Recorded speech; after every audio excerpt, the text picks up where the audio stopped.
I'm Ben Bailey, and I believe our Kiwi produce is world class. In 2024, Ahi in Auckland's Commercial Bay won New Zealand's best restaurant and was awarded 3 hats. It's never been more important to tell our New Zealand food story and where our food comes from.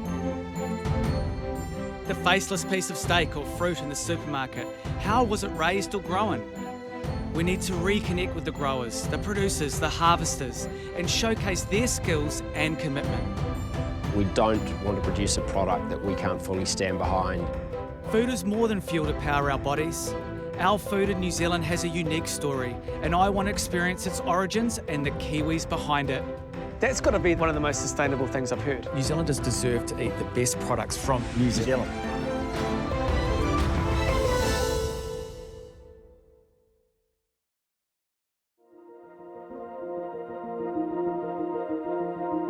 I'm near the centre of the South Island, in a private valley by the Selwyn River. It's a place I've heard about, and I've finally made it here. High Peak Station is a 10,000-acre property that is home to a multifaceted 50-year-old farming business involving sheep, beef, venison, honey, and game hunting. It's truly spectacular. And being an award winner, I love the ethos behind it. So High Peak Station has always been a sheep and beef farm. Can you tell me the history of it? Yeah, so my father came here in 1973. Mum followed on a few years later, so they've been here just over 50 years. It was very much an undeveloped property when they first came, predominantly sheep, small number of beef, and since then we've added the deer and tourism as well. This is a story about a farming family diversifying, from pastoral beef and sheep to deer, game hunting, honey, wool, and even accommodation. Brothers Hamish and Simon with sister Amelia running the station. The last 20 years, livestock challenges, livestock prices, environmental, always a big factor on this property. We're very snow prone. I think the change is constant, that everything's going to keep coming at us, and we just have to stay as nimble as we can and react to them. Diversification is critical for us, and it does complicate management slightly, but it's important that we have different revenue streams. The world changes quickly. High Peak's quite a big property. My father and my uncle divided a property and we couldn't do it again, so we had to look at it a different way and said, if this is our home, our base, and if we all want to stay here, how do we bring different revenue streams in? How do we grow the pie that the slices are big enough that we can all operate here? That actually might be your greatest legacy, right? That might be the blueprint for other families and other farms. Yeah, potentially, and look, I would give the honour of that to Mum and Dad. It was their concept, and I hope some other people take that challenge up, work through those early years when you do tend to butt heads a bit, and once you've got past that, actually realising that the differences are what make us stronger. True farming family. Yeah, hope so. We're incredibly fortunate with what we've got here, but sometimes when you get stuck in the day-to-day grind, you can't see the wood from the trees, and particularly the tourism aspect to that is incredible. I get to see what other people see. I get to see it through a different lens, and it reminds me just what we've got and how lucky we are. What does it mean winning a Balanced Farm Environment Award? It means a huge amount to us as a family. So we've been here just over 50 years. As a family, we saw it as probably the most prestigious farming award in the country because it covers so much in that term sustainability. It's economic sustainability, it's environmental sustainability. If we're not economic, we're not here, we're not sustainable. I think it's very important that we put our best foot forward as a country, and I think the awards actually gives some really forward-thinking farmers the recognition and the platform. A reason for coming here is that I've been looking for a good supply of farm deer for Ahi, and I think I may have found it here at High Peak Station. I think what sets our deer farming apart, and we were the country to basically domesticate them, is our ability to farm them as close as we can to their natural behaviours. And we have taken the skills we learned in other livestock farming and transferred them to deer. So genetically we're very good. We're very good at feeding. Our procedures around animal welfare, things like that mean we are able to deliver a really high quality, consistent product, basically as close as you can probably get to a wild type experience. You know, I don't mind buying meat from our middlemen or meat suppliers. It's just sometimes you lose the connection. I think if a lot of people knew the farmer and the meat they're eating from them, they'd have a better appreciation for it. That's definitely the plan. Yeah, we would love to be able to have a fully traceable product from here, absolutely. The hero is always the middleman or the supermarket. They're not the heroes. The real hero should be the person that produced the food.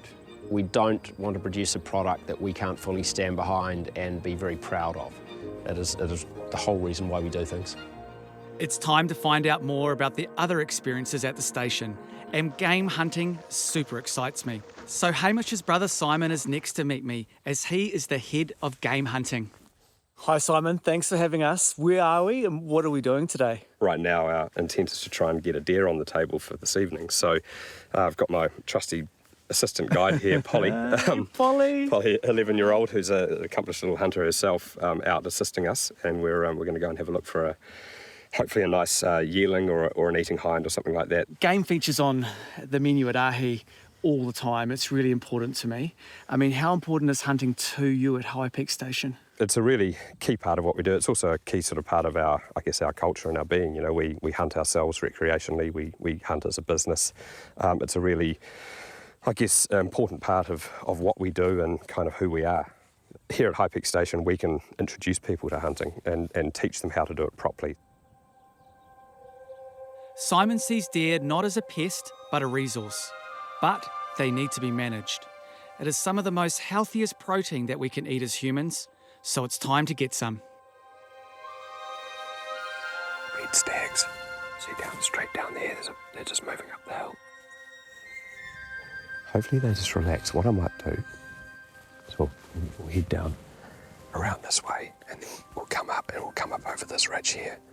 And with a little bit of luck, there might be something sitting in this area. Yeah. So let's just see what we've got.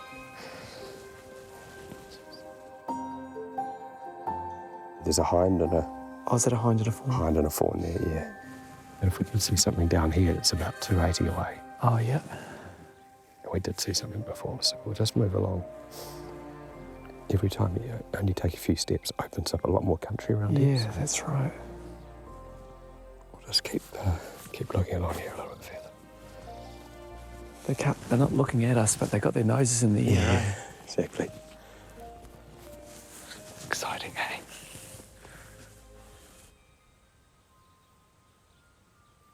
There's a young stag straight down here. Oh, yeah. I want to set you up on this rock down here. Okay. So there's a young stag with a bit of velvet. He's right down there over that lower cabbage tree. Oh, yeah, I see him. That's what you get. Try and get a really good rest. So you've got the fore end of the rifle supported. Okay. Have you got him inside? Yep, he's just... I'm going to dial it up for a bit more magnification. Oh, that's nice. How's that? Yeah, that's good. So because we're on a downslope, the bullet will actually go slightly high. So I just want you to aim right for the shoulder. Yeah, I think I'm ready. Yep, whenever you're ready. So, he's just Starting to move now. Yeah. Something spooked. Shit. That's right. So many deer, but so many of them are hinds with fawn at foot. So we're not going to shoot mama and baby. So, we're doing a bit of a deer stalk. And even though the wind's in our favour, blowing up, they can somehow sense us. They're not stupid, these animals. They're really cunning. They know we're up here. So they're just moving away out of distance, out of range. So this is the time to be patient. But it's exciting. Once they're onto you, you're not going to keep up with them. They're out of dodge, so yeah. It's never easy though, is it? And it shouldn't be. Yes. It's what makes it a thrilling sport. It is so great to be out here on the foothills of the Southern Alps. But today is not the day to get a deer. Too many young fawns around. Luckily, Simon has some venison in the freezer for later. Coming up, High Peak Station has more to offer, as they even make their own honey. And later we head to the Wairarapa in search of some crays.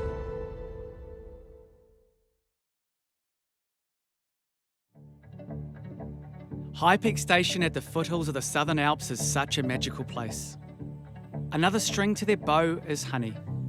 Amelia and her husband Tom run 450 beehives to service the honey business of finders and keepers. Okay, Amelia, I've just been out for a shoot. It's been amazing. And now I love this get up. It's my first time ever to open a hive, so I'm really excited by that. So how important is honey to High Peak Station? Well, I mean, it's so important to the whole ecosystem. You know, the bees do wonderful things for everything that's growing at High Peak, but we have so many wonderful different nectar sources here. So we have really tasty honey. We've got the black beech, which is the forest that we're surrounded by at the moment, and that gives us a really runny, delicious, dark honey. We just let the bees do their thing, and we just come along later, gather it up, pack it, and then that's all we do. It's kind of like, we want to winify the honey, I think. It's, every season is different. Everywhere, when we put the hives in each location, they're going to, forage on different nectar. And so I think we wanted to select, the best honey that our bees could produce. We want to look after our bees in the best possible way and put them in the best environments to get the tastiest honey. How can people find your honey from this most beautiful part of New Zealand? Well, you can go online. We can send direct to our customers, findersandkeepers.nz, but also we've got a few retailers around the place, but we're pretty small still, and we're still getting our word out there, so thanks. All right, let's do it. Right, hood's on. Well, I feel safe already. They shouldn't be too angry today. It's a bit cooler, so they're not flying quite so much. Ready? Yeah, I'm ready. Go smoke over the bees, so make them all nice and relaxed. They will be bringing in the nectar from the black beech, which is actually unique to the upper South Island of New Zealand, so you can't get this honey anywhere else. Look at that. Oh, yeah. Wow. Yeah. It's almost earthy. Yes. It's one of the few honeys that won't actually crystallise, so it'll always stay that beautiful, dark, runny. That's so yum. Yeah. Look at that thing. I mean, I love it because it's quite a workable honey. It's sort of, as you say, it doesn't overpower, but you can use it with a lot of different things in your cooking. What makes our honey in New Zealand really special is there's very little interference with the actual bees. We don't do any antibiotics or anything like that. They're healthy. Hopefully they're happy. Oh, my goodness. Even though I didn't get a deer today, it's time to head to the house as there is some venison waiting, and apparently I'm on dinner. Coming down the hill, look what I spotted. Okay, so classic field mushroom. There's been plenty of rain. That's going to go with the venison. That is going to be perfect to serve on the barbecue, I think. First, I need to meet Mum and see if I can forage in her garden, which apparently is epic. Hi, Ben. It's great to meet Mum. Great to meet you too. I'm really well, thank you. Who's this little guy? This is Rollo. Hello, mate. How are 7. you? How's things? Yeah, it's wonderful. We are 30 minutes away from our nearest store, so we like to grow some nice fresh things, so yeah, it's great. Potatoes right here. Are we going to take Potatoes, those? yeah, we've got a fork over here, so I'll go and get that in the bucket. Oh, here we go. This is another load here. Oh, look. That's exciting. Because we can roast those on the fire. Oh, lovely. Oh, wonderful. I'll take as many as you can. This garden is amazing. It's got everything I could think of and is going to make a great rustic dinner. Use your muscles, man. And do you want to find those strawberries? Oh, yeah. Okay, chuck that with that one there. Right, and now into the glass house. Right, Rollo, what can we find in here? Cool. Tomatoes. Do you want to pick some of those? Would you like the zucchini flower? Oh, yeah, that'd be awesome. Time to get dinner ready as the whole family are coming down and it's going to be big. Everything is from the station with not a supermarket bag in sight. Using some of Simon's venison, some salt and pepper, some beech honey and rape seeds that will help caramelise the venison. And the cooking. Give the venison a really hot sear just to caramelise. It's going to be a fresh, simple dinner for the whole family.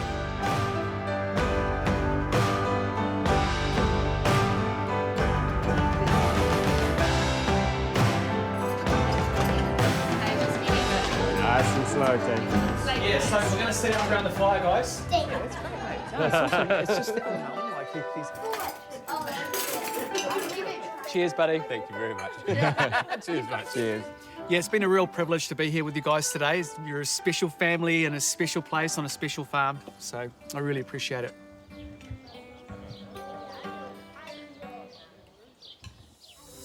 Coming up, we're in the Wairarapa harvesting crayfish in the most sustainable way.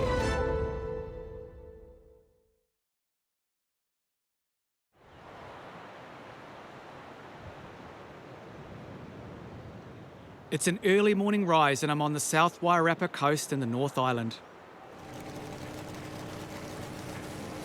I've heard about an amazing team doing amazing mahi on the ocean. The Tora Collective are run by Troy and his wife Claire. They're about sustainable caught kaimoana from the nutrient-rich salt water of the Tora. It's funny when you hear about someone and you know how awesome they are, but then you come to the place where they gather their food. It's just mind-bending. I mean, who puts their boat in with a bulldozer? They harvest weekly for order, and respect for the ocean and what it has to offer is paramount to their ethos, and equals mine and the team at Ahi. Do you want the tip to go into that corner? Gotcha. So he's legal. Yep, he's legal. We chucked them down the chute because they're undersized, and we built this chute because we don't want to be throwing them around the place, which could damage the fish. Little hydroslide. Wow, that's a big hauler. Yeah, it's nice. And to add to Tora's sustainability ethos of fishing, they don't target female crayfish. Along with us not taking females, we also believe that the female size is too small. So that's a legal fish. I can fit it in the palm of my hand. We believe that's way too small. If you increase the measurement by a mil, I think it's like it's about 2 years of breeding extra. Wow. Ah! Let's do it, buddy. What pisses me off is that for years I haven't had crayfish on the menu, as the quality was way inferior and all the good crayfish is sent for export and it was too expensive for me to buy. Tora Collective may just be the game changer.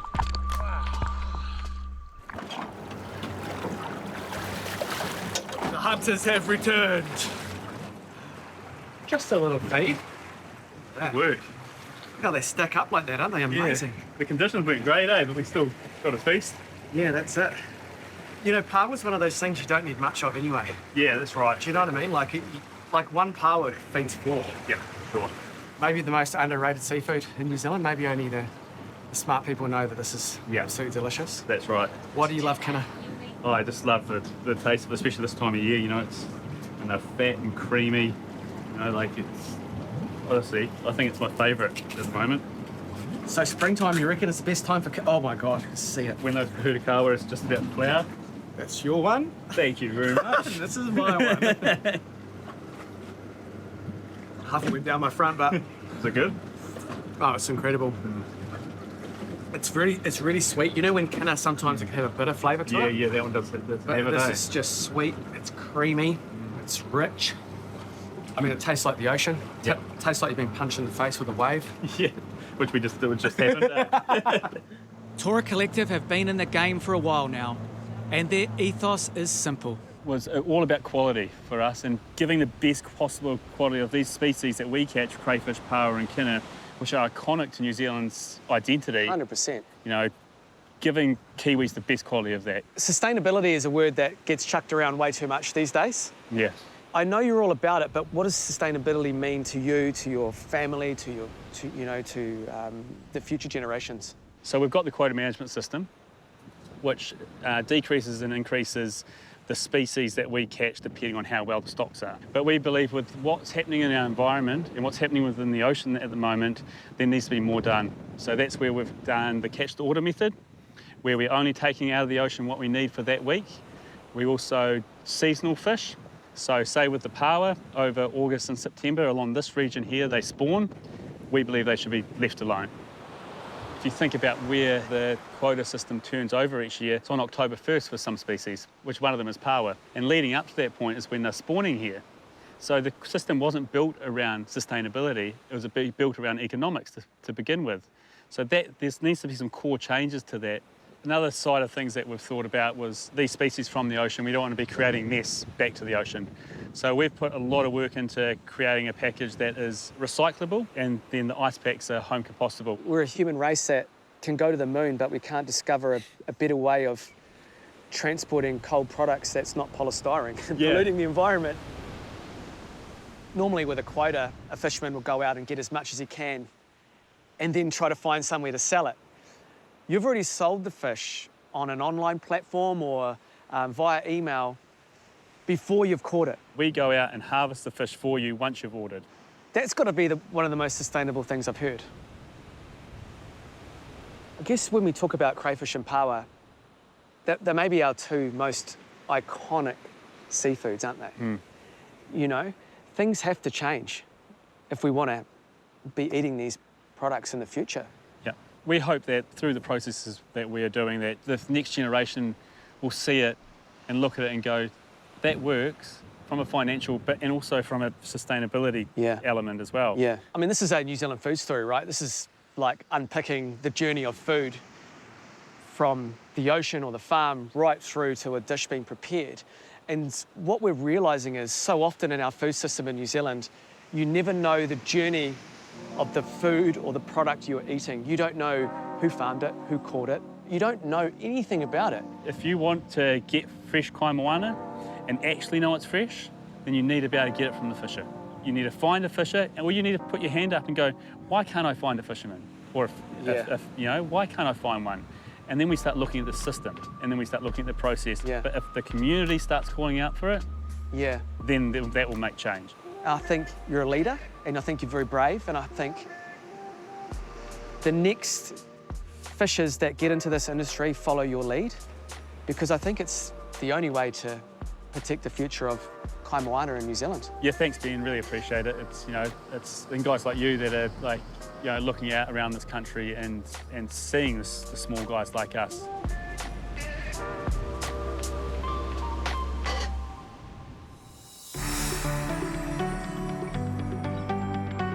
This episode was brought to you by Balance Farm Environment Awards.